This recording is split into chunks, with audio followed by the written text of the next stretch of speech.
Hello everybody, I hope you're having a wonderful day, and today I would like to share two knives. They were going to be part of an unboxing, but I had an issue with my video quality, so I had to basically scrap it.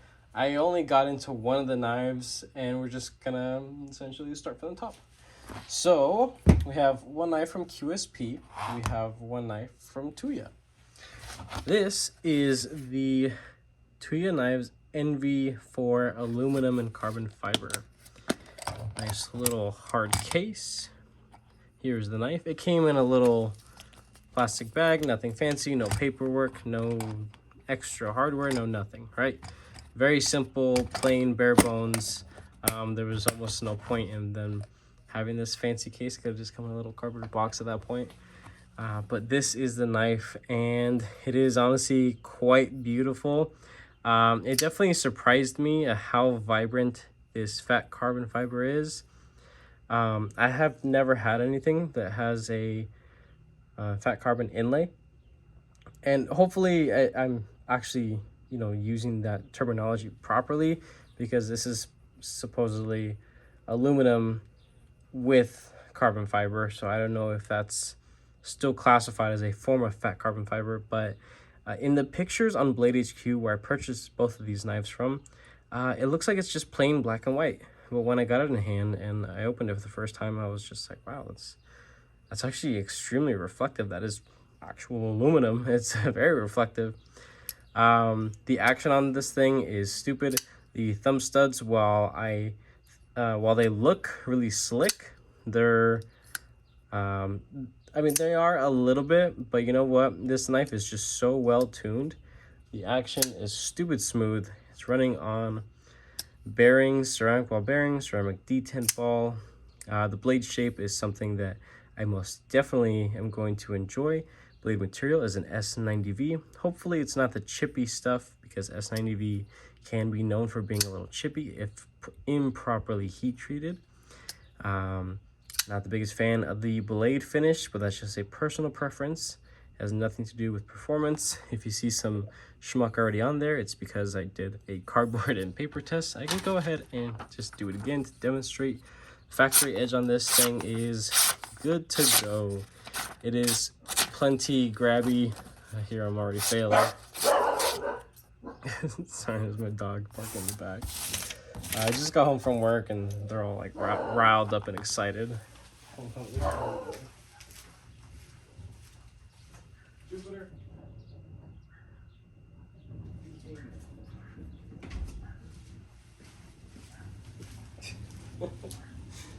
jeez. All right, well, that's pretty much it for this guy. There aren't too many things that I could really speak about it confidently now. One little issue that I did notice right away was that there is a little bit of detent lash, a little bit of movement right there. That is something that can get worse later on.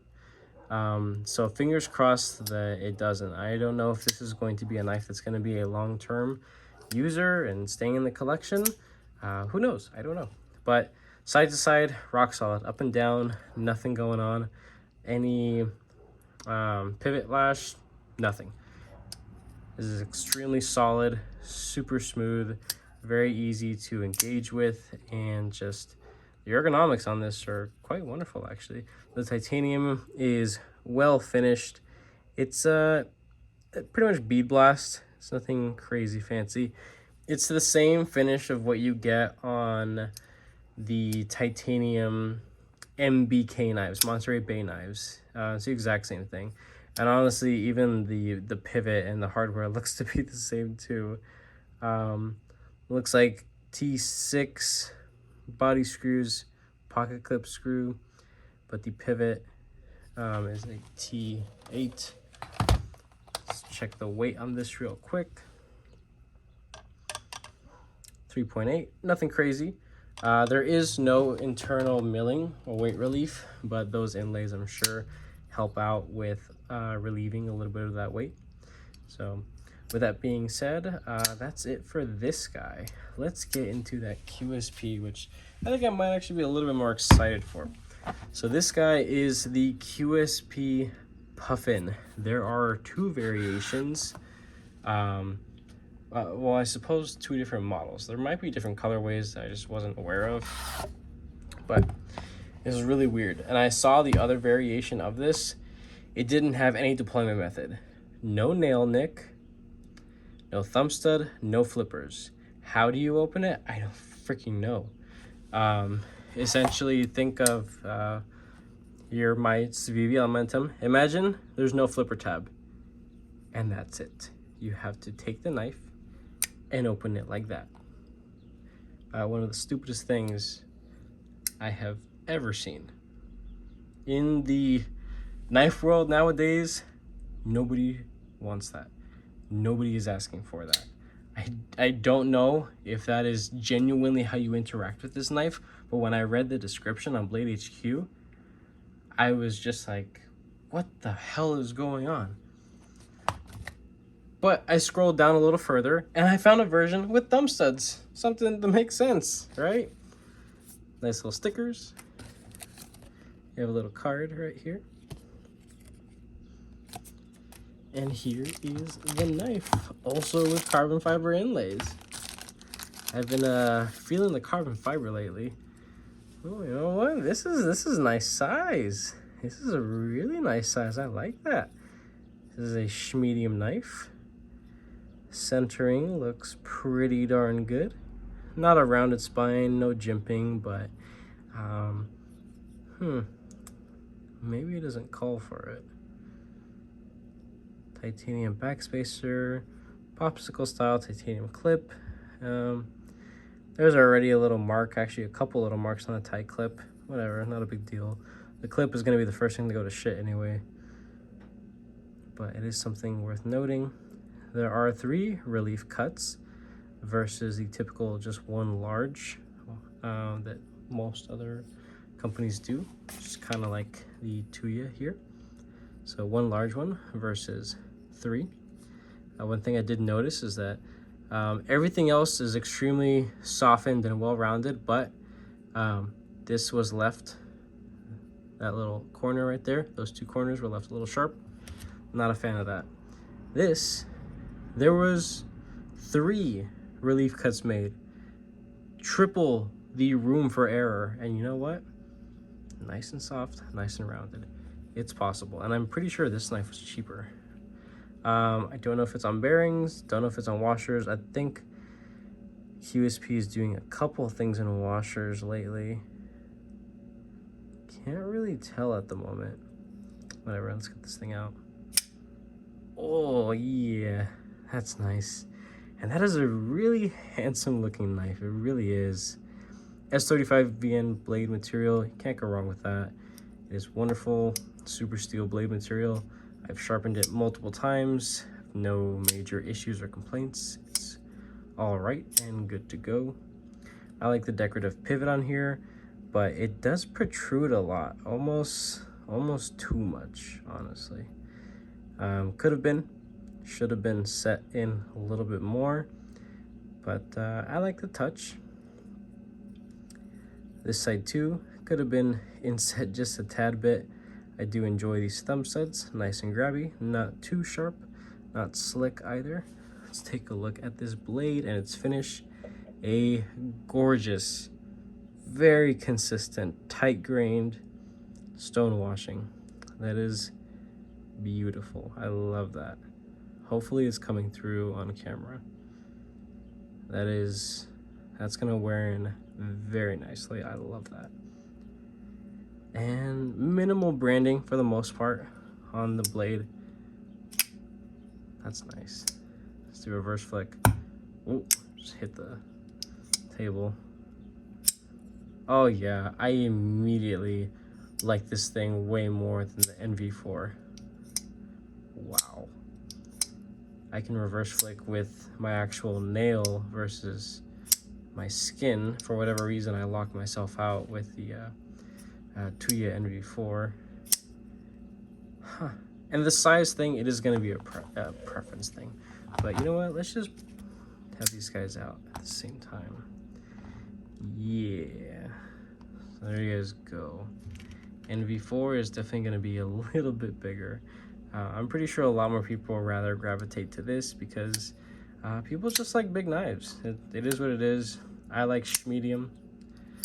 So there's that guy over there. Let's take a look at this carbon fiber. I'm pretty sure this is on bearings. I think it would have been pretty cool if it actually was on washers. That would have been pretty sweet. Nice, nice. No tear out, no voids, reversible pocket clip space milled out, lanyard hole through the back spacer and scales. Everything is just well rounded off. You know what? Damn, right off the bat, I would much rather recommend the QSP Puffin than that TUYA, but I will still always choose a sheep's foot or Warncliffe versus a drop point, even a low drop point like this, mainly because of work purposes. I spend, 9/10 of my day at work, and well, I interact with my knife a lot, and I like being able to enjoy it and use it to the fullest of its abilities. The action on this, I can definitely say that it's going to take a second to break in, but you know what? It is still pretty darn smooth. Let's check the edge on this. I have some printer paper right here.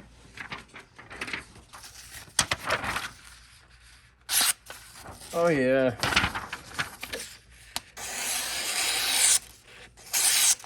Oh yeah. That is nice. It is pretty darn grabby. I like it. I like it a lot. I'm very happy with my purchase so far. Here we have just some standard cardboard. Let's do a couple of push cuts. Oh yeah. You know what? This thing is better than the TUYA also. The TUYA is just a little bit thicker behind the edge. It's still definitely something that could be, altered when it comes to sharpening and laying back the edge. And that's the difference right there.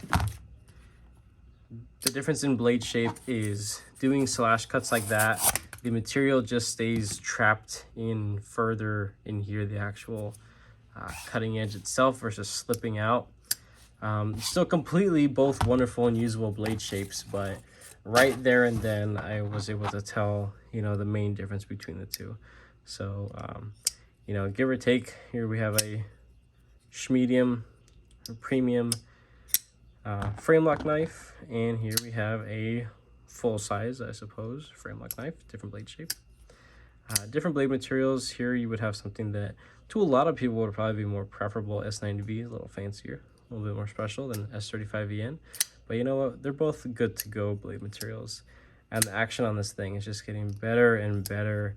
Hopefully it's not because the pivot is loosening up. I sure hope that's not it. Let's check that out really quick. No, still rock solid. Yeah, this thing it's stupid smooth. But you know what, it's been lately I haven't been caring too much about the most insane drop shutty action. Smoothness is something to look forward to in the long term, and I think it's these two small Sabenza that I have now in my collection. I think they really have changed me a little bit when it comes to appreciating a different type of action, something a little bit slower, a little bit more controlled. And yeah, so I think that both of these guys are going to break in rather well. They're going to see a good bit of pocket time. And with that being said, I will be linking down what I can in the description. I hope you guys enjoyed this little unboxing. I know I definitely did. I have now two pretty cool knives in my collection. If you guys like this video, go ahead and leave a like. If you guys are subscribed, I most definitely appreciate all your support. If you guys are not subscribed, go ahead and consider subscribing, because we have giveaway coming up. We have reviews, unboxings, channel updates, modification videos, all types of different content coming your way. So with that being said, I hope you all have a wonderful rest of your day.